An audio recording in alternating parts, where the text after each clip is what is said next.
ದಿನಾಂಕ 16/7/2026 ಮೈಸೂರು ಜಿಲ್ಲೆಯ ವರ್ಣಾ ಪೊಲೀಸ್ ಠಾಣಾ ವ್ಯಾಪ್ತಿಯ ಮುದ್ದೇಗೌಡನ ಹುಂಡಿ ಗ್ರಾಮದ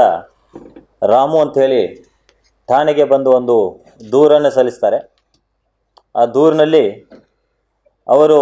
ಹಿಂದಿನ ದಿನ ಅಂದರೆ 15ನೇ ತಾರೀಕು ತಮ್ಮ ತೋಟದ ಮನೆಯಿಂದ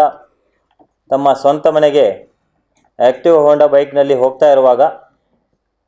ರಾತ್ರಿ ಸುಮಾರು 8:30 ವೇಳೆಯಲ್ಲಿ ಒಂದು ಕಾರಿನಲ್ಲಿ 4 ಜನ ಅಪರಿಚಿತರು ಬಂದು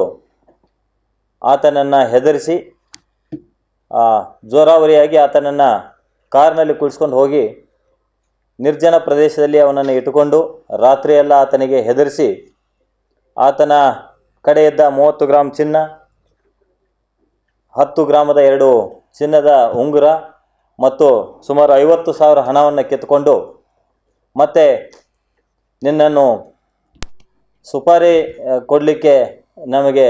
ಒಂದು ಕೊಟ್ಟಿದ್ದಾರೆ, ಹಂಗಾಗಿ ನಾವು ನಿನ್ನನ್ನು ಬಿಡಬೇಕಂದ್ರೆ 40 ಲಕ್ಷ ರೂಪಾಯಿ ನೀನು ತರಿಸ್ಕೊಡ್ಬೇಕು ಅಂಥೇಳಿ ಆತನಿಗೆ ಹೆದರಿಸಿ ಡಿಮ್ಯಾಂಡ್ ಮಾಡ್ತಾರೆ. ತದನಂತರದಲ್ಲಿ ಆತನ ಹೆಂಡತಿಗೆ ಏನು ಈ ಹಣವನ್ನು ಕೊಟ್ಟರೆ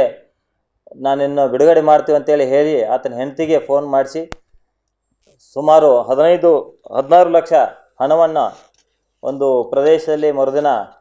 ಇಸ್ಕೊಂಡು ಅಲ್ಲಿಂದ ಕಸ್ಕೊಂಡು ಹೋಗಿ ಆತನನ್ನು ಬಿಟ್ಟು ಹೋಗಿರ್ತಾರೆ. ಈ ಸಂಬಂಧಪಟ್ಟಂತೆ ದೂರನ್ನು ದಾಖಲು ಮಾಡಿಕೊಂಡು ದರೋಡೆ ಪ್ರಕರಣವನ್ನು ನಾವು ಗಂಭೀರವಾಗಿ ತೆಗೆದುಕೊಂಡು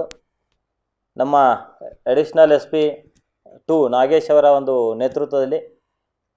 DSP ಮೈಸೂರು ಗ್ರಾಮಾಂತರ ರಾಜಣ್ಣ ಮತ್ತು ಜಯಪ್ರಕಾಶ್ CPI ಇವರ ಒಂದು ನೇತೃತ್ವದಲ್ಲಿ ತಂಡಗಳನ್ನು ಮಾಡಿ ಸದಾಶಿವ ತಿಪ್ಪಾರೆಡ್ಡಿ ವರ್ಣಾ ಠಾಣೆಯ PSI ಮತ್ತು ಸಿಬ್ಬಂದಿಗಳು ಈ ಒಂದು ಪ್ರಕರಣದಲ್ಲಿ ಒಟ್ಟು 4 ಜನ ಆರೋಪಿತರನ್ನು ಬಂಧಿಸುವಲ್ಲಿ ಯಶಸ್ವಿಯಾಗಿದ್ದಾರೆ.